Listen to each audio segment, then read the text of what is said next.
नमस्ते साथियों, मैं उम्मीद करता हूं कि आप लोग एकदम मस्त होंगे और आज का दिन भी आपका डेली की तरह बेहतर गया होगा। आज की वोकैबुलरी की क्लास में हम सीखेंगे इडियम्स एंड फ्रेजेस को। मैं पूरी कोशिश करूंगा कि मैं आपको इडियम्स एंड फ्रेजेस को बारीकी से समझा पाऊं। तो ज्यादा समय न वेस्ट करते हुए हम बढ़ेंगे अपने पहले वर्ड की तरफ। तब तक आप क्या करेंगे, अगर आपको ये वीडियो अच्छी लगी तो क्या करेंगे, लाइक तुरंत करेंगे, शेयर सब्सक्राइब सिर धड़ाक से मार डालेंगे। कहां पर? सब्सक्राइब बटन पर। मुझे नहीं पता, आप चाहे आलू फेंक के मारिए चाहे चप्पल, बस सब्सक्राइब हो जाना चाहिए। तो हम बढ़ेंगे अपने पहले वर्ड की तरफ। हमारा पहला वर्ड है अ बीस्ट ऑफ बर्डन। तो बीस्ट मीन्स होता है जंगली जानवर, बर्डन मीन्स होता है बोझ। यहाँ पर आप देख सकते हैं एक जंगली जानवर है, जंगली जानवर ने अपने ऊपर एक बोझा ले रखा है। तो ये मत ध्यान देना कि अ बीस्ट ऑफ बर्डन का मतलब होता है कि एक जंगली जानवर के अपने ऊपर बोझा ले रखा है। ये हमारे क्या कहावतें, हिंदी में इसको मुहावरे कहते हैं, इंग्लिश में इसको इडियम्स कहते हैं। तो देखेंगे अ बीस्ट ऑफ बर्डन का मतलब एन एनिमल, एक जानवर दैट कैरीज लगेज, कि जो अपने ऊपर बोझे को लिए घूमता है। इसका मतलब ये नहीं कि कोई हाथी घोड़ा के ऊपर ईंट कुछ भी लाद देना, मतलब कि जिम्मेदारियों का बोझ, बोझ किसी भी प्रकार का हो। अगर किसी भी व्यक्ति पर कोई भी बोझ है तब उसके लिए हम इस फ्रेज का प्रयोग कर सकते हैं। तो यहां पर हमारा देखेंगे, कहां गया, Ram is treated like a beast of burden, कि राम के साथ एक जिम्मेदारियों के बोझ की तरह व्यवहार किया जाता है। इन हिज फैमिली, उसके परिवार में, doing all the hard work alone, क्योंकि वो घर में अकेला है तो पूरे हार्ड वर्क वह अकेला ही करता है। याद रखिएगा, जब कभी भी किसी भी व्यक्ति के ऊपर जिम्मेदारियों का बोझ आ जाएगा उसके लिए हम इस फ्रेज का प्रयोग कर सकते हैं। अगला देखिए हमारा अ चेंज ऑफ हार्ट, कि हृदय परिवर्तित हो जाना। इसका मतलब ये नहीं कि आपने अपना सिर्फ अपना दिल फाड़ करके किसी को दिल अपना दान में दे दिया। अ चेंज ऑफ हार्ट का मतलब हो जाता है a change in once opinion. Opinion means होता है राय। जब कभी भी किसी भी व्यक्ति की राय में परिवर्तन आ जाता है तब उसके लिए हम अ चेंज ऑफ हार्ट का प्रयोग करते हैं। एग्जांपल के लिए समझिए, ये फ्रूट बेचने वाला है, ये आदमी इसके पास फ्रूट बेचने गया था, सस्ता मद्दा इसने कुछ बताया होगा, तब क्या हुआ, इसका मन परिवर्तित हो गया कि अब मैं फल खरीदने वाला नहीं हूं। तो क्या होगा, जब कभी भी किसी भी व्यक्ति के ओपिनियन मतलब राय में परिवर्तित हो जाता है, इसका प्रयोग करेंगे। एग्जाम्पल के लिए, he was angry at first, starting में वह बहुत ही गुस्सा था, बट लेकिन लेटर बाद में, he had a change of heart, लेकिन बाद में उसका हृदय परिवर्तित हो गया, एंड फॉरगिव हिज फ्रेंड, और उसने अपने मित्र को माफ कर दिया। तो ये शब्द तो आसानी था। अब बढ़ेंगे अगला अ बी हाइव। हाइव मीन्स होता है छत्ता, हाइव मीन्स होता है भाई छत्ता, बी मीन्स मधुमक्खी, मधुमक्खी का छत्ता। मैं उम्मीद करता हूं कि आप सभी ने मधुमक्खी के छत्ते को तो जरूर देखा होगा। ये रहा मधुमक्खी के छत्ता। मधुमक्खी के छत्ते के आसपास ढेर सारी मधुमक्खियां होती हैं, क्योंकि मधुमक्खियों का समूह है। तो जहां पर मधुमक्खी का समूह होगा कितना भीड़ भड़कंप होगा, भीड़ भड़कंप होगा कि नहीं होगा भाई। तो यहाँ पर अ बी हाइव का मतलब होगा अ बिजी प्लेस, एक ऐसी जगह जो बहुत ही व्यस्त रहती हो। The market looks like a bee hive, जो मार्केट है एक मधुमक्खी के छत्ते की तरह लगता है। ड्यूरिंग द फेस्टिवल, त्योहारों के दौरान। अगर आपने त्योहारों के समय में बाजार को देखा होगा, कितनी व्यस्त बाजार रहते हैं, पैर रखने तक की भी जगह नहीं होती है। अगला वर्ड है आ बिग ड्रा। ड्रा मीन्स होता है ढांचा।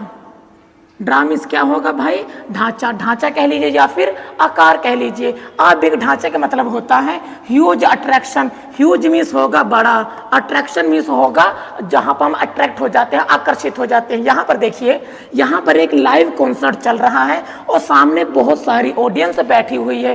तो इस ऑडियंस के लिए ये कैरेक्टर क्या है, एक ह्यूज अट्रैक्शन का काम कर रहा है। एग्जाम्पल के लिए देखिए, द लाइव म्यूजिक शो, जो लाइव म्यूजिक शो होते हैं, was a big draw for the crowd. Crowd means भीड़। जो लाइव कंसर्ट्स होते हैं जहां पर लोग गाते हैं, सामने सिंगर गा रहा, लोग चिल्लाया करते हैं। क्यों चिल्ला रहे हैं, क्योंकि ऑडियंस को वह बहुत ही आकर्षित कर रहा है। अगला देखिए अ क्लीन स्लेट। स्लेट को आप लोगों ने देखा होगा, ये रही स्लेट। अगर आपने पहले के ज़माने में पढ़े होंगे, वैसे तो जनरेशन तो आपकी आज की है, पहले पढ़ेंगे कैसे? मुझे नहीं पता आपने कभी स्लेट में पढ़ा है कि नहीं पढ़ा है। जो भी आपके बुजुर्ग लोग होंगे, दादी दादा, उन्होंने स्लेट का प्रयोग जरूर किया होगा। तो स्लेट में हम क्या करते हैं, कुछ भी लिख लेते हैं। अब मान लीजिए हमारी स्लेट पूरे तरीके से भर गई है, तो हमको क्या करना पड़ेगा, इसी स्लेट को फिर से साफ कर देते हैं, इसी में से हम दोबारा लिख लेते हैं। तो यहीं से याद रखिएगा, आ क्लीन स्लेट का मतलब आ सिचुएशन, एक स्थिति इन विच, जिसमें यू कैन स्टार्ट वर्क, जिसमें आप किसी भी काम को स्टार्ट कर सकते हैं। बार बार लिखते रहिए, बार बार साफ करते रहिए। एग्जाम्पल देखिए, चेंजिंग सिटीज, शहरों को बदलना, गेव हिम आ क्लीन स्लेट, कि उसके लिए दोबारा शुरू करने का मौका है। टू इम्प्रूव हिज हैबिट्स, कि वो शहर को बदलता रहेगा और उसकी हैबिट्स में परिवर्तन होते रहेंगे। याद रखिएगा, बार बार स्लेट को आप बदलते रहेंगे और अपने काम को स्टार्ट करते रहेंगे। देखिए, आ कैन ऑफ वर्म्स, आपने कैन तो देखा ही होगा, वही कोल्ड ड्रिंक वाला कैन भाई। वर्म्स मीन्स होता है कीड़े मकोड़े। वर्म्स मीन्स क्या होगा भाई, कीड़े मकोड़े। आप ऐसा इमेजिन कीजिए, एक कैन हो जिसमें कीड़े मकोड़े भरे हों और आपको पीने के लिए दे दिया जाए, ले भाई तू भी कीड़े मकोड़े का कैन पी ले, तो कितनी जटिल परिस्थिति हो जाएगी कि आपको कीड़ों से भरा हुआ कैन पीना पड़ रहा है। आ कैन ऑफ वर्म्स का मतलब होगा आ कॉम्प्लिकेटेड सिचुएशन, एक कॉम्प्लिकेटेड में जटिल, एक जटिल स्थिति जिसमें आपको निकलना बहुत ही कठिन हो जाए। चेंजिंग द रूल्स, नियमों को बदलना, now will open a can of worms, कि नियमों को बदलना अब बहुत बड़ी समस्या हो गया है। तो यहाँ से याद रखिएगा, अगर कोई भी व्यक्ति कीड़े मकोड़ों से भरे हुए कैन को पीता है, उसके लिए समस्या की बात तो है ही। A bite at the cherry, bite means होता है काटना, चेरी एक प्रकार के फ्रूट का नाम है। तो उसने क्या किया, चेरी को काट लिया। मतलब देखेंगे, टू गेट एन अपॉर्चुनिटी, आप कहाँ गया, आप बाइट एट द चेरी का मतलब होता है मौके पर चौका मारना। आपने गांव में तो कहा होगा, उस बंदे ने तो मौके में चौका मार दिया, भाई हम तो पीछे ही रह गए। याद रखिएगा, जब कभी भी आप मौके पर चौका मारते हैं, इंग्लिश में आप बाइट एट द चेरी कह सकते हैं। इसको आप ऐसे समझिएगा, यहाँ पर एक कैरेक्टर क्या कर रहा है, एक चेरी को खा रहा है। जब तक इसके गार्जियन सामने थे, इस बंदे की हिम्मत नहीं थी कि चेरी को उठाकर खा ले। तो क्या हुआ, जैसे इसके माता पिता बाहर गए, इस बंदे ने चेरी को उठाया, मौके पर चौका, 2-3 चेरी भाई खा लिया। याद रखेंगे आप बाइट एट द चेरी का मतलब होता है मौके पर चौका लगाना। He missed the first chance, उसने पहले मौके को तो गवा दिया, बट लेकिन he got another bite at the cherry, उसने पहले मौका गवा दिया और दूसरा उसको दोबारा मौका मिल गया। टू इम्प्रूव योर मार्क्स, उसको अपने मार्क्स को बढ़ाने के लिए दूसरा मौका मिल गया। याद रखिएगा, जो आदमी मौके पर चौका मारता हो, उसके लिए आप बाइट एट द चेरी का प्रयोग कर सकते हैं। अब बढ़ेंगे हम अगले वर्ड की तरफ। आ बर्ड्स आई व्यू, इसको कहते हैं भाई मिलता जुलता शब्द, याद रखिए, a bird's eye view. Bird's eye view का मतलब होता है पक्षियों के आंखों का दृश्य। गांव की भाषा में इसको कहते हैं चील की निगाह। ऐसे व्यक्ति जो दूर दूर तक एकदम साफ सुथरा देख लेते हैं, उसी को कहते हैं चील की निगाह। तो यहाँ पे याद रखिएगा, ये पक्षी हैं। आप लोगों ने पक्षियों को जरूर देखा होगा। कई पक्षी ऐसे होते हैं जो आसमान में बहुत ऊंचे उड़ रहे होते हैं, डायरेक्ट पानी के अंदर देख लेते हैं कौन सी मछली कहाँ पर जा रही है। ऊपर से गोता लगाते हुए आते हैं, एक मछली पकड़ते उड़ा करके ले जाते हैं। तो याद रखिएगा, पक्षियों की जो देखने की क्षमता होती है बहुत ज्यादा होती है, जिसको हम चील की निगाह भी कहते हैं।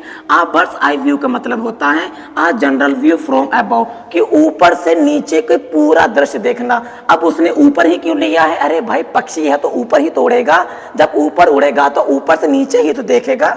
अब हम देखेंगे सेंटेंस को, from the top of the hill, पहाड़ी के ऊंची चोटी से, we got a bird's eye view of the village, कि हमने पहाड़ी की चोटी से अपने गांव की एक झलक देखी। याद रखिएगा, जब कभी भी आप ऊपर से अपने गांव की तरफ या ऊपर से नीचे किसी भी चीज को साफ सुथरा देखते हैं, वहां पर इस फ्रेज का प्रयोग कर सकते हैं।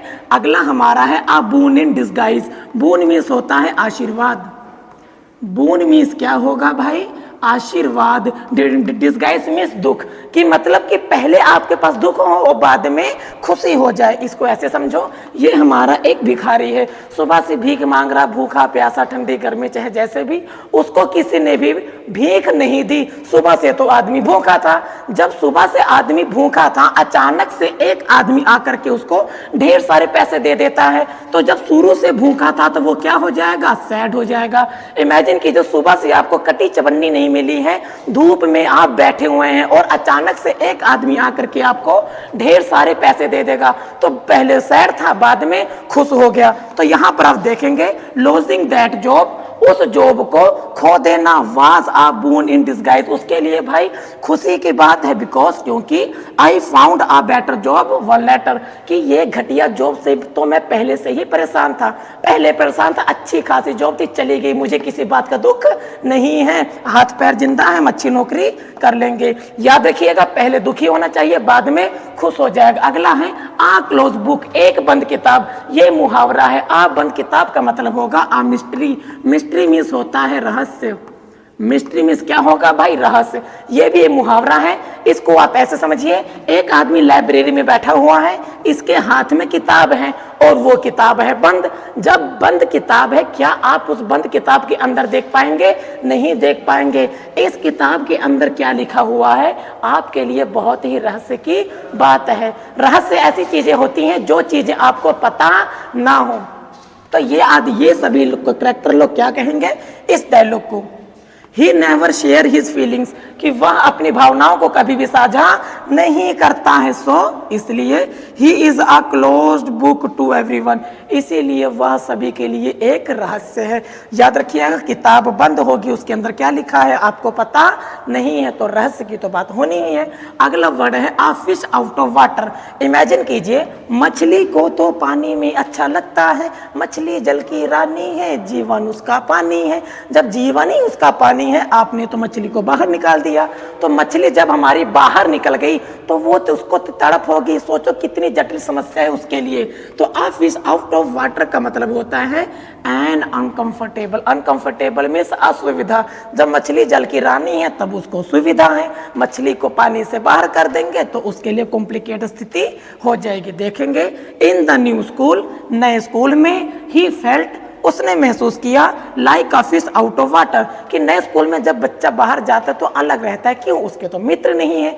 जब मित्र नहीं है तो बच्चा अनकंफर्टेबल महसूस करता है। मेरी कोशिश रहेगी कि आपको इसी वीडियो में मैं पूरा समझा पाऊं। देखेंगे आ फूल्स पैराडाइज, पैराडाइज मीन्स होता है, भाई कमेंट करके सही बताएंगे, पैराडाइज मीन्स क्या होगा, महल, मूर्खों का महल। मूर्खों का महल मतलब कि ऐसा आदमी जो चीज वाकई में है नहीं उसी को मान के बैठा है, तो उसी को हम कहते हैं मूर्खों का महल। हिंदी में इसको कहते हैं हवाई महल बनाना। ऐसी चीजें जो नहीं है, आप सोचो, सोच लगे हो, जो सोच रहे हो तुमसे बड़ा मूर्ख कौन है भाई। तो आ फूल्स पैराडाइज का मतलब हो जाएगा बीइंग हैप्पी, खुश होना, फॉर फुलिशनेस रीजन, कि मूर्खों वाले तर्क को लेकर के आप खुश हो जाए। इसको देखो, काम धंधा कुछ नहीं, बैठे बैठे सोच रहे कि हम मेवा मिठान खा रहे हैं, तो ये मूर्ख ही तो है भाई।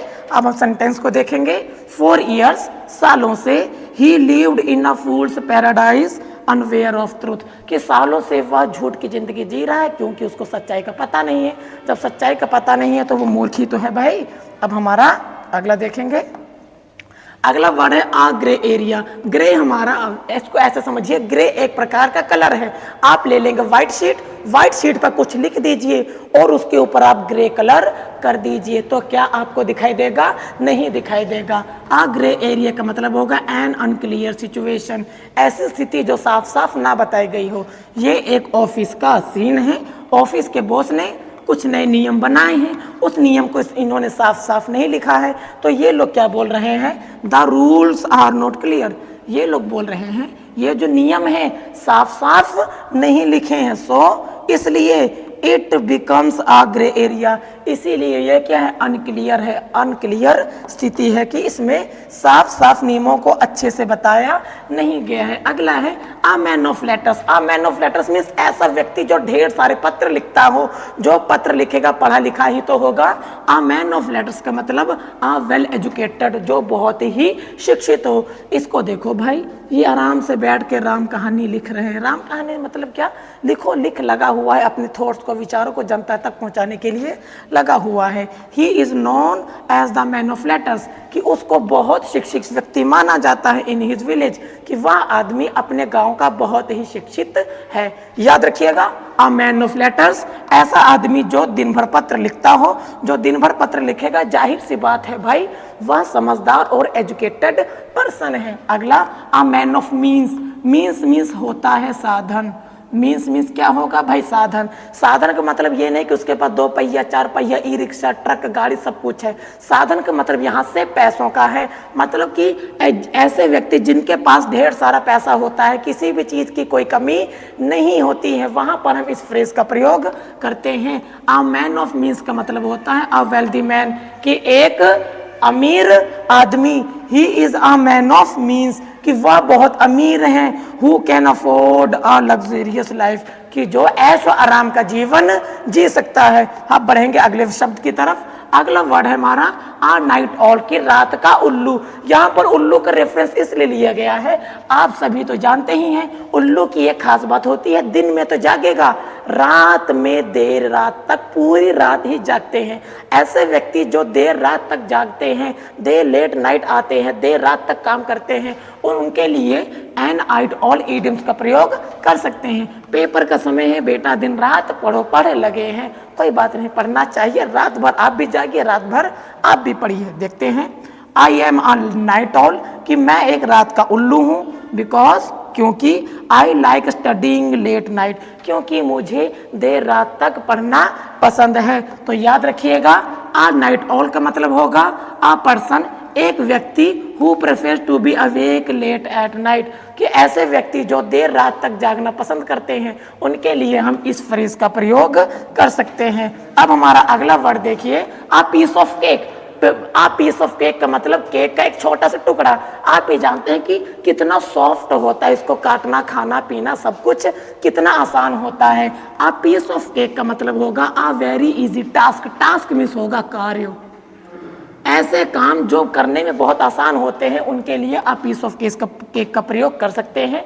एग्जाम्पल देखेंगे, राइडिंग अ बाईसाइकिल, कि बाईसाइकिल की सवारी करना is a piece of cake, एक आसान कार्य है। वंस यू लर्न इट, अगर आप एक बार साइकिल को सीख लेते हैं तो यह एक पीस ऑफ केक है, एक आसान काम है। अब हमारा अगला वर्ड देखेंगे, आ क्वेर फिश। क्वेर का मतलब होता है अजीब। क्वेर का मतलब क्या होगा, अजीब, एक अजीब फिश। ये जरूरी नहीं कि केवल मछलियों के ही लिए यूज हुआ है ना, ये किसी के लिए भी यूज हो सकता है। आ क्वेर फिश मैंने बताया, क्वेर मीन्स होता है अजीब।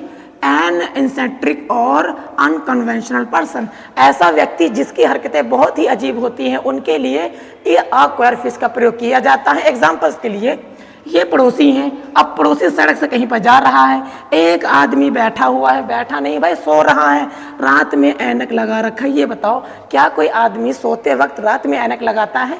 नहीं लगाता है। ऊपर से गंदे मंदे जूते को सूंघ रहा है, ऊपर से बची खुची रस्सी को अपने गले में लटकाए है। सोचो कितना अजीब आदमी है। जो भी व्यक्ति हमसे अलग होते हैं या उनकी हरकतें अजीब होती हैं, उनके लिए हम आ क्वेर फिश का प्रयोग कर सकते हैं। तो एग्जाम्पल देखेंगे, माई न्यू नेबर, मेरा नया पड़ोसी, इज अ क्वेर फिश, बहुत ही अजीब है। He wear sunglasses even at night, कि वह यहाँ तक रात में चश्मों को भी पहनता है। सोचिए क्या अजीब आदमी रहा होगा। हमसे क्या करना है, हमको तो केवल पढ़ना है। आ रेनी डे, आ रेनी डे मीन्स ऐसा दिन जिसमें बारिश हो जाए। आ रेनी डे तो आप देखते ही समझ गए होंगे, आप लोगों ने भी महसूस किया होगा, जब आंधी तूफान का मौसम होता है, ना ही हम कहीं आ पाते हैं, ना जा पाते हैं, ना कोई काम हो पाता है। सबसे बड़ी समस्या तो बिजली वाली होती है। तो यहाँ पर आप देखिए, रात का समय है, इसने गेहूं वेहूं पूरा सामान रखा हुआ है और रात में बारिश होने लग गई, इसके घर में पानी भर चुका है। तो ये क्या कर रहा है, अपने बोरे वोरे को हटा रहा है कि वो खराब ना हो जाए। देखिए आ रेनी डे का मतलब टाइम्स ऑफ डिफिकल्टी, कि डिफिकल्टी का समय, कठिनाई का समय, जब आपका कठिनाई का दौर चल रहा हो, आप आ रेनी डे का प्रयोग कर सकते हैं। This money will be useful, यह पैसा बहुत ही उपयोगी होगा ऑन रेनी डे, बरसात के मौसम में। So don't spend it now, इसीलिए पैसों को अभी खर्चा मत करो, बचाए रहो भाई, आगे चल के तो काम आना है। अगला क्या है, आ रे hope, uh ray of hope. रे मिस होगा किरण, रे मिस क्या होगा किरण, होप मिस होगा उम्मीद। हम कहते हैं ना भाई उम्मीद की एक किरण। तो यहां पर देखिए आ रे ओ होप का मतलब होगा समथिंग, कुछ, that provides a small amount of optimism in a difficult situation. जब कभी भी आपको डिफिकल्ट सिचुएशन में कोई बाहर निकालने वाला मिल जाए तो उसके लिए हम यूज करते हैं उम्मीद की एक किरण। आपने हिंदी में भी इसको जरूर पढ़ा होगा। व्हेन आई सा द मार्क्स इंप्रूविंग, जब मैंने अपने मार्क्स को इंप्रूव करते हुए देखा, बढ़ते हुए देखा, it felt like a ray of hope, मुझको एक उम्मीद की किरण लगी, क्यों ना थोड़ी सी मेहनत कर ली जाए। इसीलिए कहते हैं भाई समय से पहले भी मेहनत कर लेनी चाहिए। अगला है आ रोटन एप्पल, रोटन मीन्स होता है सड़ा हुआ, रोटन मीन्स क्या होगा भाई, सड़ा हुआ, एक सड़ा हुआ एप्पल। इसको आपने गांव में तो कहावतें जरूर सुनी होगी कि एक गंदी मछली पूरे तालाब को ही गंदी कर देती है। इसको आप ऐसे समझिए, एक बड़ा सारा एप्पल का ट्री है, उस एप्पल के ट्री के एक गुच्छे में ढेर सारे एप्पल्स हैं, ढेर सारे एप्पल्स में एक एप्पल सड़ा हुआ है, तो क्या गारंटी नहीं है कि वह अपने पड़ोसी वाले एप्पल को खराब नहीं करेगा भाई। तो क्या करेंगे, इसको हम उठा करके बाहर फेंक देंगे। तो आ रोटन एप्पल का मतलब होगा आ सिंगल बैड पर्सन, एक अकलौता बुरा आदमी, और थिंग, वस्तु, इन अ ग्रुप, कि जब कभी भी एक ग्रुप में कोई बुरा आदमी आ जाता है उसके लिए इस फ्रेज का प्रयोग करते हैं। एग्जाम्पल के लिए, वन रोटन एप्पल, एक सड़ा हुआ Apple, in the class, class में, कैन स्पॉइल एवरीवन्स मूड, वो सभी के मूड को क्या कर सकता है, खराब कर सकता है। तो भाइयों आज की क्लास को हम यहीं पर करते हैं समाप्त और मिलेंगे कल। तब तक के लिए अगर ये वीडियो आपको अच्छी लगी हो तो ज्ञान गुरु क्लासेस को आप लाइक शेयर सब्सक्राइब एंड जरूर करें। तब तक के लिए नमस्कार।